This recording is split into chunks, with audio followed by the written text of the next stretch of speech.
You look like trouble. Step away from the hearse, now!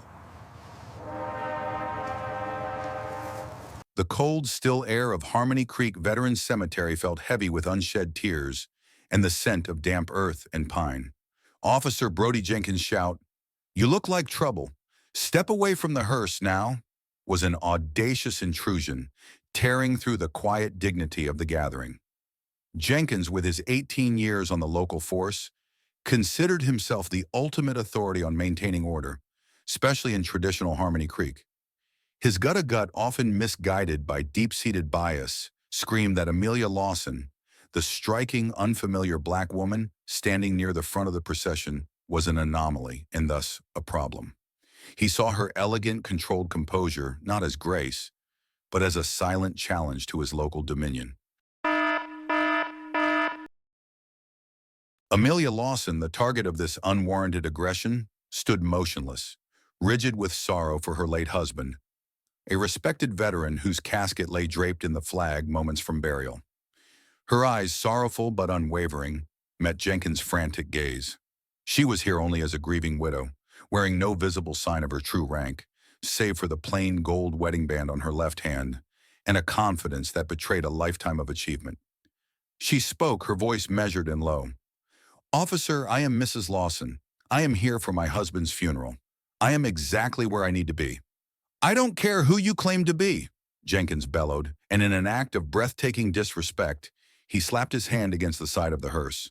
His face was a mask of furious, misdirected control, the veins on his neck pulsing. "We don't tolerate individuals of your disposition loitering near expensive vehicles at this type of service. You are obstructing the procession, and your presence is highly irregular." The deliberate use of individuals of your disposition was a thinly veiled, yet universally understood, signal of racial prejudice, designed to humiliate her publicly. Gasps of shock echoed from the nearest mourners, mostly elderly folks and fellow veterans who looked on in stunned disbelief at the officer's vulgar abuse of power. Jenkins marched closer, crowding Amelia's personal space until the confrontation became deeply intimate and threatening, forcing her to instinctively brace herself. He believed his instincts were infallible, ignoring the basic, solemn respect due to a funeral. Yet this blinding arrogance, coupled with his aggressive and utterly unwarranted racial profiling right beside a fallen soldier's coffin, was his greatest professional mistake. Unbeknownst to him, the woman he was publicly insulting and physically intimidating was the newly appointed police chief of the Harmony Creek Police Department. This exact moment would not only cost him his badge, but would also define the future of his life and career. Amelia stood her ground, the weight of her grief battling the sudden, unexpected aggression of the local officer. She was a woman accustomed to navigating complex, high-stakes situations, but this was a personal assault on her most sacred moment. After Jenkins's shocking act of striking the hearse and his thinly veiled racial slur, Amelia knew that reasoning with him was pointless. His mind was already closed off by prejudice and the intoxicating feeling of absolute local power. She chose silence, turning her attention back to the casket, a deliberate act of defiance and dignity that only seemed to fuel Jenkins's simmering rage. He couldn't stand being ignored, especially by the outsider he had just cornered. He needed to prove he was in control, not just to Amelia, but to the skeptical mourners watching nearby. Jenkins quickly reached for his shoulder microphone, his movements jerky and theatrical. "Dispatch, this is Officer Jenkins. I need to report a situation in Section 3 of the Veterans Cemetery. I have a highly suspicious individual here, non-compliant, causing an obstruction. Appears to be impersonating a respectable member of the community, requesting a unit to assist with identification and transport." The description was a blatant distortion of the truth, turning a grieving widow into a potential criminal. But his voice was loud enough for the closest mourners, mostly elderly folks with sharp hearing, to catch every defamatory word. A ripple of low, angry murmurs spread through the crowd. Old Man Harrison, a decorated World War II veteran and one of the deceased's closest friends, took a cautious step forward, his walking cane shaking slightly. "Officer, what in God's name are you doing? This is a funeral. That woman is with the Lawson family. Show some respect. A woman named Martha, known throughout Harmony Creek for her quiet kindness, gasped, clutching her coat tighter. Their outrage was palpable, focused not on Amelia, but on the officer who was trampling their community's solemn traditions. They understood the difference between legitimate police work and the transparent, bullying abuse of power unfolding before them. They hated the intrusion, the lack of respect shown to their fallen neighbor, and the cruelty directed at his widow. Jenkins simply shot the onlookers a cold, hard look, establishing his dominance. "Stand down, folks. I'm handling official business here. Interfering with an officer is a crime." He was using the threat of arrest to silence the very people he was sworn to protect. He was now operating entirely within the bubble of his own bias, confirming Amelia's suspicions that he was not just prejudiced, but dangerously unstable under pressure. The tension was suffocating. Amelia knew that Jenkins, high on his sense of righteous authority and fueled by the growing, frustrated silence of the crowd, was dangerously close to crossing the line from harassment to physical assault. She needed a decisive move that wouldn't compromise the solemnity of the funeral or give him an excuse for violence. With slow, deliberate precision, a movement trained through years of executive restraint, Amelia subtly adjusted the shoulder of her tailored charcoal jacket. The motion was barely perceptible, but it was enough to briefly expose a glint of polished metal. A small, distinguished silver lapel pin, shaped like the state seal of North Carolina, the unofficial yet widely recognized emblem used by high-ranking officials in the state's security and justice sectors. It was a deliberate silent signal designed for a trained eye, a professional call for de-escalation based on rank. But Jenkins, blinded by rage and prejudice, missed it entirely. His focus was fixed on her skin color, her perceived defiance, and his own adrenaline. He was too consumed by his need to exert control over the suspicious person to register the quiet authority implied by the subtle pin. This was the true tragedy of the moment. Jenkins's professional training was overridden by his personal bias. He chose to see a threat where a warning was being issued, sealing his fate with his own obstinance. Amelia gently touched the plain gold wedding band, her composure returning to an iron state. She looked past Jenkins to where the hearse driver was signaling the procession was finally ready to begin its final, slow journey. Her immediate focus had to return to her husband. But before she fully turned away, she spoke again, her voice a deep, resonant whisper that contained not a hint of plea, but a pure, icy command. It was a statement delivered not to seek mercy, but to plant the seed of consequence. She knew he had no idea of her true identity, and that fact made his actions unforgivable. She stepped slightly back, creating the necessary distance for the procession to proceed, but making sure her final words landed with the necessary impact. Amelia looked up at the officer, her eyes dry but fierce. "Officer, you are making a mistake that this town will not forgive. I suggest you reconsider your next step. We don't need any outsiders stirring up problems in this town, especially not today." Amelia's final warning, delivered with the quiet intensity of someone who understood power intimately, had no effect on Officer Jenkins other than to intensify his blind fury. He took her suggestion to reconsider his next step as further defiance, and her composed retreat back toward the hearse as a blatant disrespect for his badge. The tension was now palpable, the air thick with unspoken outrage from the mourners. He dismissed her previous identification, a simple driver's license, as inadequate.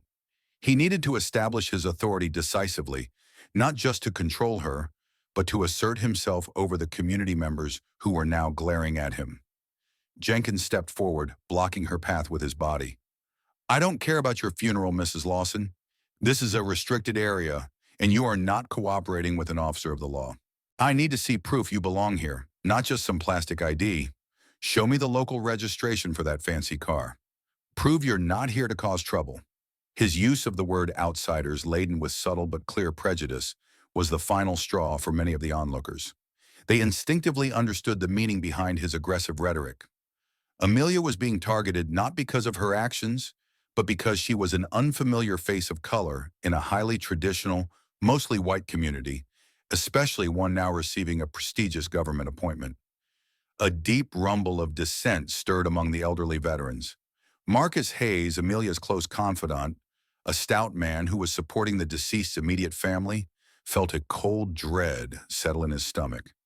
He had served 20 years in the Air Force and recognized the dangerous combination of insecurity and unchecked power radiating from Jenkins. Marcus saw his duty was to protect Amelia, the new hope for justice in Harmony Creek, from a local bully. He gently detached himself from the family group and stepped toward the conflict, hands open and non-threatening. "Officer, with all due respect, this is a funeral procession. The vehicle belongs to the funeral home, and this lady is the widow. You've made your point. Let's please allow the ceremony to proceed." His calm military tone was meant to appeal to Jenkins's professionalism, but it only aggravated the officer's sense of being challenged by yet another authority figure he didn't recognize or respect. Marcus Hayes stepped forward, his calm, professional demeanor honed from 2 decades of military service contrasting sharply with Jenkins's frantic aggression. He kept his hands visible, palms open, seeking to de-escalate the volatile scene. "Officer," Marcus began, his voice firm but even, "as a courtesy to the deceased, let's step back. This is Sergeant Lawson's funeral. She is the widow, and I'm a family friend. There is no suspicious activity here." Marcus used the deceased's rank and name, hoping to appeal to any shred of military or community respect Jenkins might possess. But Jenkins saw Marcus's intervention not as peacekeeping, but as a direct challenge to his authority, especially coming from another black man who seemed to command respect. Jenkins's face darkened further. He whirled on Marcus, his eyes narrowed with malice. "Stay out of this, sir. I didn't ask for your opinion, and I didn't see you at the briefing. Your presence is as irrelevant as hers. I'm conducting an official investigation into a suspicious vehicle and an individual who refuses to provide proper identification. Interfering with a police officer is obstruction, and I can arrest both of you right now." The threat was clear and immediately put Marcus on edge. The risk was no longer just public humiliation, it was physical danger and arrest, which would ruin Amelia's professional transition before it even began. Marcus reluctantly took a step back toward the protection of the crowd, his heart pounding in frustration. With Marcus momentarily neutralized, Jenkins turned his full attention and venom back onto Amelia. "I've been dealing with your type for years," he spat, his voice dropping to a low, vicious murmur, ensuring only Amelia and the closest onlookers could hear the truly ugly remarks. "Always thinking you're smarter, always thinking you're above the rules. You people come into our community, disrupt things, and expect respect you haven't earned. This isn't the city, lady. This is Harmony Creek. And in Harmony Creek, we know who belongs and who doesn't. Now show me proof of local residency, or you will be arrested for vagrancy and obstructing justice." Iterum, the outright lie about vagrancy, a charge reserved for the homeless, was an ultimate act of slandering her character. The elderly mourners who had known the deceased veteran their entire lives watched in silent horror, their faces set in expressions of disbelief and silent fury. They were witnessing a police officer actively desecrate a funeral with pure, unadulterated small-town prejudice. Amelia's composure, though a shield against personal attack, was taken by Jenkins as the ultimate form of disdain. Having failed to intimidate her with words and having silenced the community with threats of arrest, Jenkins's next escalation was inevitable and terrifying. He took a deep, shaky breath, his professionalism completely abandoned in favor of raw, biased frustration. "Fine," he hissed, his voice trembling with manufactured authority. "You want to play hardball? We'll play hardball." Ari, he stepped back one pace, drawing attention to his hip, and slowly, deliberately, began to unholster his sidearm. The chilling, subtle sound of leather stretching and the heavy click of the retention strap being undone was louder than any shout. The assembly of mourners, having been simmering with quiet outrage, now froze in absolute terror. The threat was no longer merely verbal or a display of small-town power. It was the introduction of lethal force into a sacred, non-violent space. A low, unified gasp swept through the crowd, many elderly people instinctively shielding their faces or grasping the arms of their partners. Pastor Eldridge, who had been standing by the family, pressed his hands together, his face a portrait of fear and profound disappointment. This officer, Brody Jenkins, was disgracing the badge, the town, and the memory of the veteran lying in state. Jenkins kept his hand firmly on the grip, the heavy pistol partially visible in the holster, radiating danger. You have exactly 5 seconds to produce your local identification and cooperate fully, or I will use necessary force to detain you both for obstruction and resisting an officer. He included Marcus in the threat, widening his net of bullying. He knew that the threat of force, not the use of it, was often enough to break compliance. He felt an intense, feverish certainty that he was right, that his instincts were protecting Harmony Creek from an unidentified element. This absolute commitment to his own flawed judgment was the most dangerous aspect of the entire confrontation. Amelia understood that he was operating under a form of tunnel vision. He didn't see a grieving woman. He saw only a non-compliant target that affirmed his deepest prejudices. She remained still, preparing herself mentally for the next inevitable, brutal step he was about to take. "Get on your knees, lady, or I will put you there." The moment Jenkins' words tore through the air, all pretense of professional policing vanished, leaving only raw, prejudiced aggression. He had fully unholstered the heavy pistol, its black metal gleaming menacingly against the somber November sky. The order was not a legal request. It was a demand for absolute public humiliation, screamed at a grieving widow standing before the coffin of her beloved. The assembled mourners erupted in a unified wave of visceral horror and utter outrage. People began scrambling, pulling children back behind the relative safety of cars and tombstones, their earlier murmurs of protest replaced by cries of fear. Old man Harrison's face was twisted in a silent yell of disbelief. The faint sound of a coffin being prepared for lowering could be heard in the background, making Jenkins's action an ultimate desecration. Jenkins, however, was deaf to the fear he was causing. He was locked in a state of tunnel vision, his entire focus on Amelia. "Get on your knees, lady, or I will put you there. This is my street, not yours." The sheer audacity of his claim that the peaceful, respectful ceremony was somehow his territory to dictate was the final infuriating insult. He took 2 slow, calculated steps toward Amelia, effectively backing her up against the hearse and the growing crowd.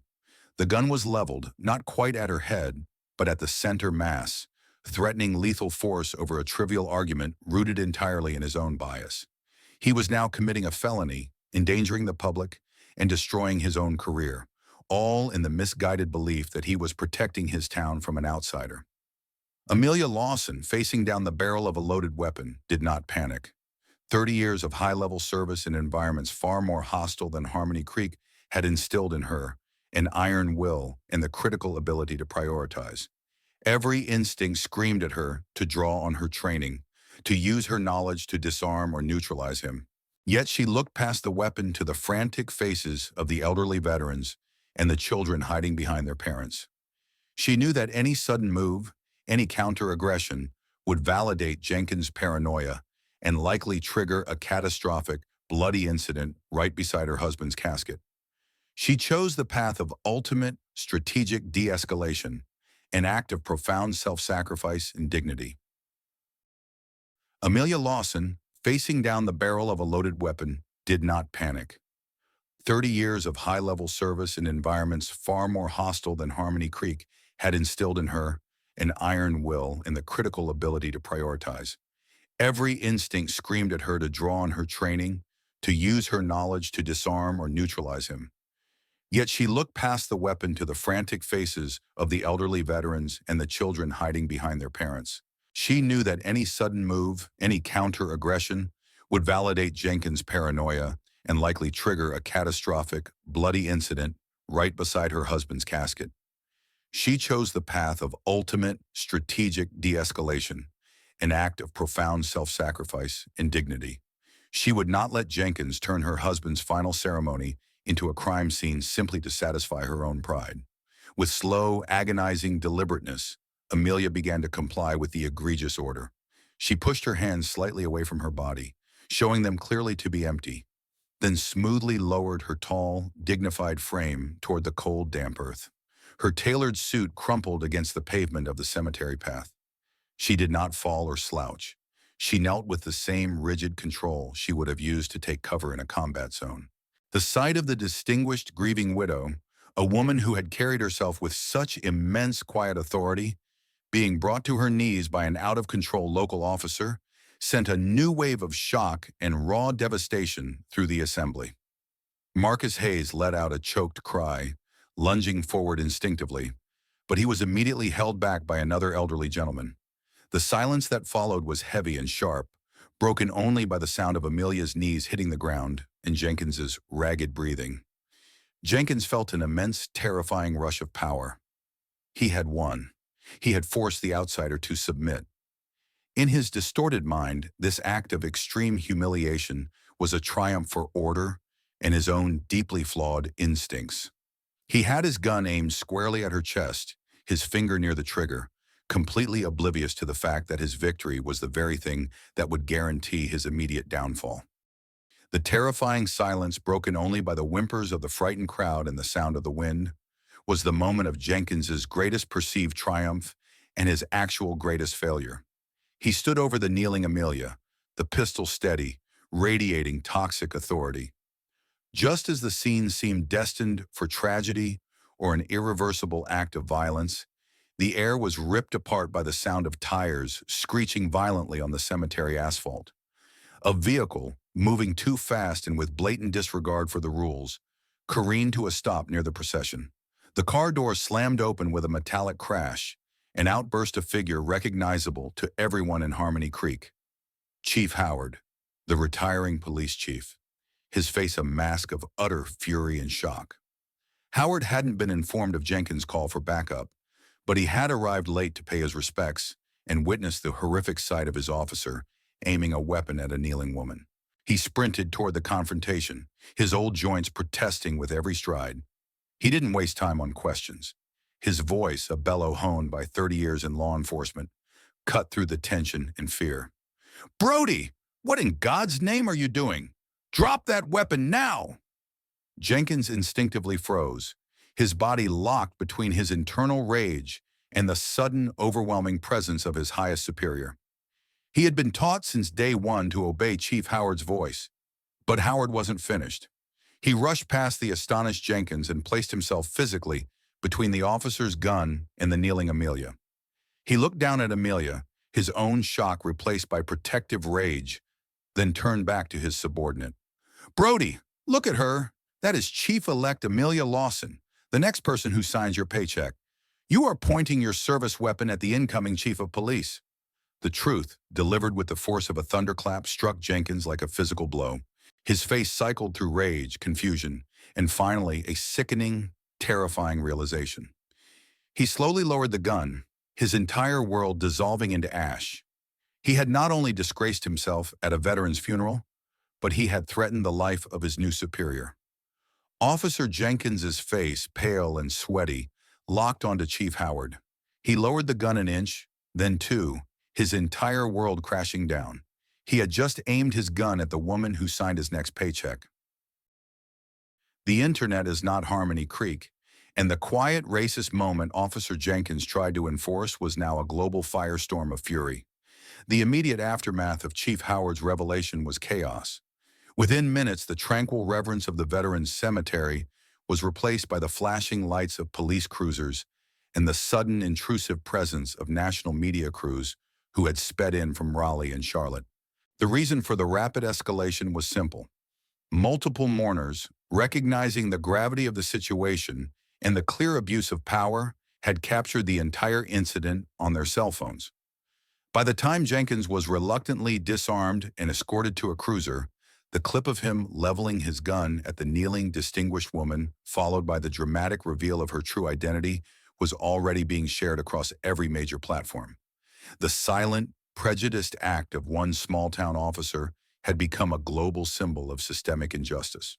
The tag, Sharks Justice for Chief Lawson, began to trend, ensuring that the quiet, traditional town of Harmony Creek, North Carolina, was now under a harsh, unwelcome international spotlight. Inside the back of the cruiser, away from the scene, Officer Jenkins was sullen and uncooperative. He was stripped of his service weapon and badge, but his defiance remained absolute. When questioned by a state trooper, he didn't express remorse for aiming a gun at an unarmed civilian, nor did he apologize for desecrating the funeral. Instead, he stubbornly clung to his initial prejudice. He muttered repeatedly to the attending officer, "She was acting suspicious. She didn't look right. She was aggressive." He firmly refused to accept that Amelia Lawson was the chief-elect, clinging to the belief that she must be part of some elaborate setup or political conspiracy orchestrated by outsiders to disrupt his town. This immediate, unrepentant denial only solidified Amelia's understanding. The man was not just prejudiced, he was deeply entrenched in a victim-blaming mindset, incapable of acknowledging his own egregious error. The pressure on Harmony Creek's nervous leadership was immediate and immense. Mayor Thompson, a man accustomed to discussing only potholes and property taxes, was forced onto live television. He nervously announced that Officer Jenkins was placed on immediate administrative leave and was under investigation, failing to mention the word gun, racism, or chief-elect in his brief, sterile statement. The public, however, was in no mood for corporate euphemisms. The raw, undeniable video evidence showing an armed officer intimidating a grieving widow at a veteran's burial fueled a ferocious demand for criminal charges and maximum punishment. The townspeople were equally divided between those who demanded Jenkins' head for disgracing the town and the few old guard remnants who began quietly circulating rumors that Amelia Lawson, the outsider, must have provoked him. Mayor Thompson, sweating profusely under the harsh glare of the television lights, was terrified not of injustice, but of liability. He summoned Amelia Lawson and Chief Howard to his temporary office at the town hall, bypassing all courtesy and protocol. The mayor, a man whose political career rested on keeping Harmony Creek quiet and predictable, immediately demanded a show of force. "Amelia, I know you're not officially sworn in yet, but I need you to lead this. The press is calling him a racist terrorist. We need to charge Jenkins with a maximum felony assault, unlawful discharge of a weapon, whatever it takes. We need to be seen as tough on this. We need to save the town's face." His entire focus was on crisis management, not moral accountability. He saw Amelia not as the victim or the future chief, but as a political tool to quickly neutralize the negative media exposure. Chief Howard, weary from the sudden, humiliating collapse of his department's reputation, was resigned but quietly supportive of Amelia. He knew the department had failed Jenkins by ignoring his documented stress and underlying issues, but the optics of the situation were deadly. He simply urged Amelia to be cautious. But Amelia, having regained her composure and changed out of the suit she had knelt in, was firm. She sat across from the frantic mayor, her voice calm and authoritative, the voice of the true leader in the room. "Mr. Mayor, I understand the need for swift action, but the problem isn't just one officer. It's the systemic failure that allowed him to patrol while exhibiting signs of distress and prejudice. I will not allow this incident to be swept under the rug as a one-off bad apple." She then delivered her first decisive order, asserting her imminent authority. She informed the mayor that she would accept the chief's position immediately, effective that afternoon, to stabilize the department. Her first official act, she stated clearly, would not be to file criminal charges, but to launch a full, detailed review of Officer Jenkins's service history and the department's mental health protocols. She looked directly at the mayor, letting him know that her path would be guided by ethics, not panic. "I came for justice, Mr. Mayor," she stated, her words slow and measured. "I did not come for revenge. We need to know why he did this, not just lock him away." Her decision immediately put her at odds with the public's furious demand for retribution, but it affirmed her commitment to true, deep-seated reform. The heated meeting with Mayor Thompson concluded with Amelia Lawson standing firm. She walked out of the town hall and headed straight for the police department, not to gloat or punish, but to stabilize the institution that had just violently betrayed her. In a quick, quiet ceremony witnessed only by Chief Howard and a nervous city clerk, Amelia was officially sworn in as the new police chief of Harmony Creek. She was immediately faced with a department in turmoil, its officers divided between loyalty to Jenkins and shock over the video. Her first official act was to address the entire force, her voice calm, but leaving no doubt as to the new order.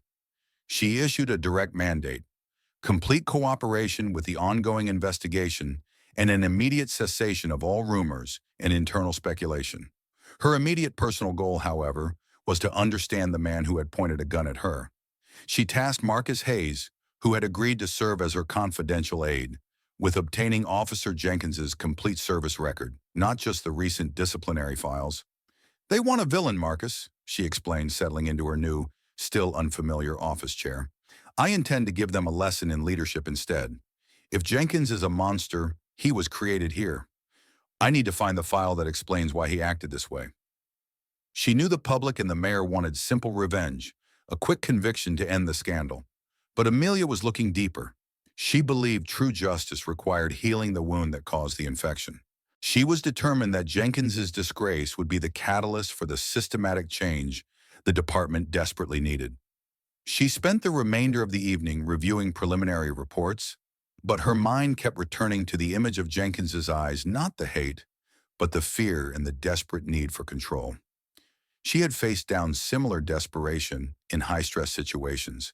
She had a strong, sinking suspicion that his aggression was rooted not merely in racism, but in an untreated psychological trauma that the department's old guard had ignored or suppressed.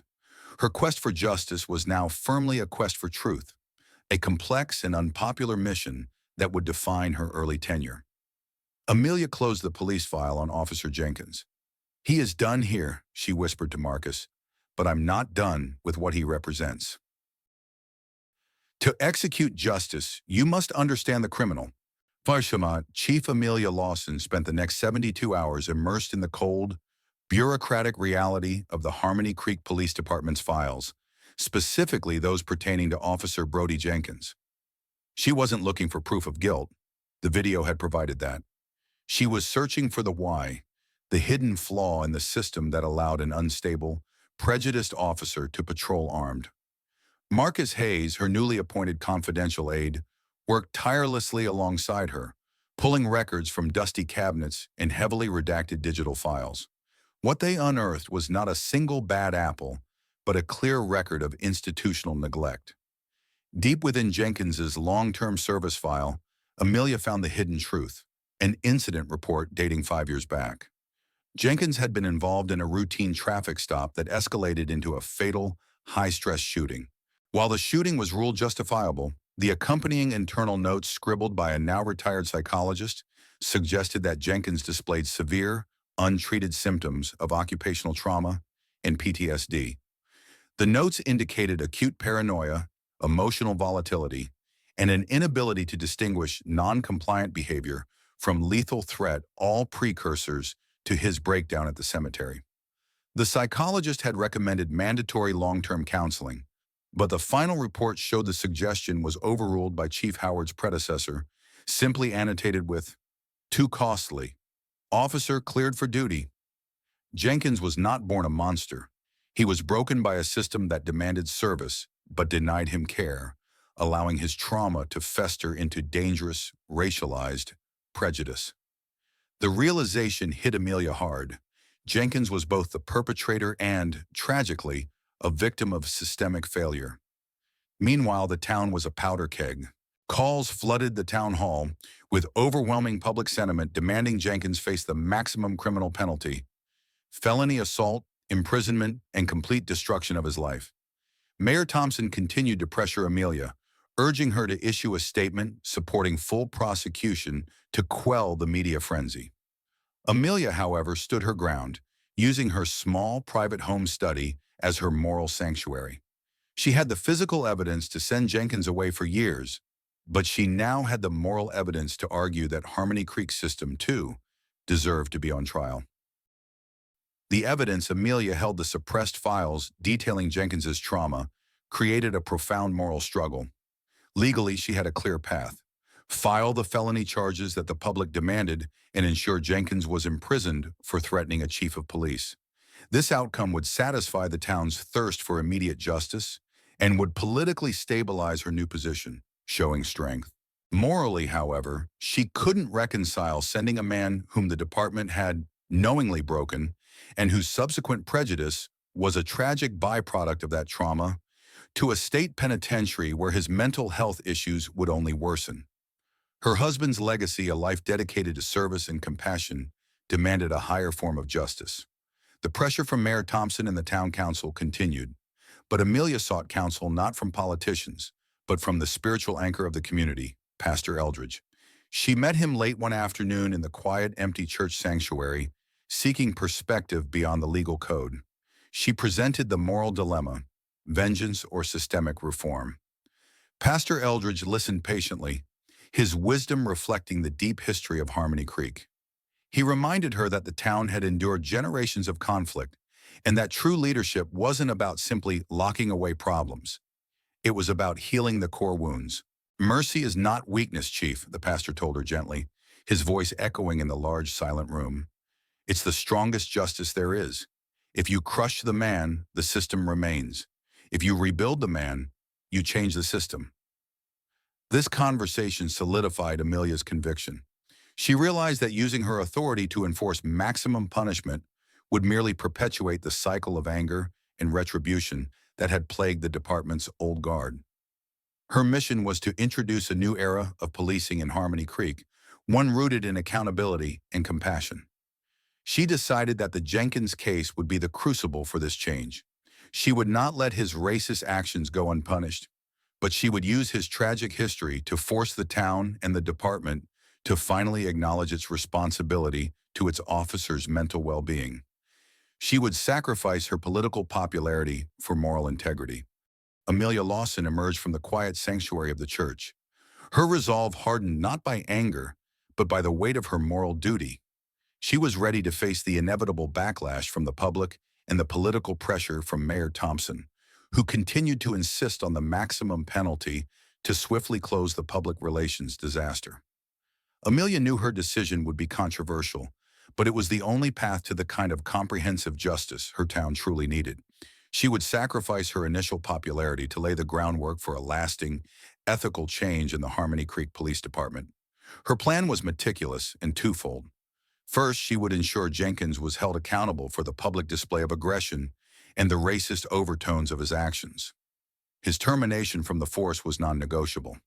Second, she would use the damning evidence of his untreated PTSD and the department's institutional neglect to argue for a non-carceral resolution in the criminal court.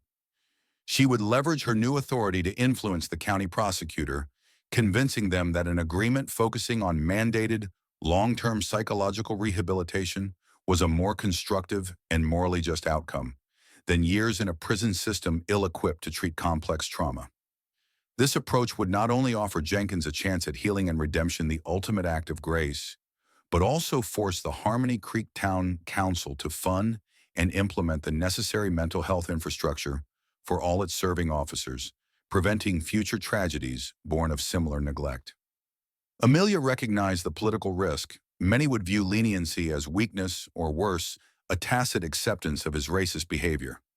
She anticipated the headlines would scream betrayal, but she believed deeply in the principle. Justice is defined not by the severity of the punishment, but by the effectiveness of the change it compels. She would stand before the community, a Black woman who had been humiliated and threatened, and argue for the humanity of her attacker. It was an unprecedented act of leadership, leveraging her personal pain to dismantle systemic failure. She was prepared to deliver her final defining statement in her first official public appearance as chief. "I am ready to sacrifice my popularity for his healing," Amelia told the mayor, "because justice that heals is stronger than justice that simply locks doors." On a crisp November afternoon, Chief Amelia Lawson walked into the town hall wearing a uniform that represented her office, but spoke for her heart. The air in the Harmony Creek Town Hall auditorium was thick with anticipation. It was a crisp November afternoon, just days before Thanksgiving, and every seat was filled. The small auditorium was packed not just with town council members and police officers, but with concerned citizens, the veterans from the cemetery, Old Man Harrison, Pastor Eldridge, and reporters who had traveled hundreds of miles. They were there for two things: to witness the historic swearing-in of the town's first Black police chief, and to hear her judgment on the officer who had threatened her life. Amelia walked to the podium, not in her charcoal suit of grief, but in a crisp, dark blue chief's uniform that fit her perfectly. It was a symbol of her office, but her calm, resolute demeanor spoke for the ethical commitment in her heart. The ceremony was brief. Mayor Thompson, visibly nervous, administered the oath of office. Amelia raised her hand, swore to uphold the law, and with the official pronouncement, Chief Amelia Lawson officially took command of the Harmony Creek Police Department. The applause was loud but tense. Everyone was waiting for the second, more consequential announcement. Jenkins, who had been brought from custody and sat quietly in the front row under supervision, looked pale and small in a civilian suit. He avoided Amelia's gaze, his denial finally cracking under the weight of his reality. Amelia stepped forward to give her inaugural address. She began not with promises of tough crime policies, but with a deeply personal acknowledgement of the sacrifice of her late husband, linking her commitment to the community directly to his legacy of service. She then pivoted directly to the incident that defined her first week. She acknowledged the video, the shame, and the public's understandable anger. "We faced a profound betrayal," she stated, her voice even and powerful. "An officer aimed a weapon at an unarmed citizen at a time of sacred grief.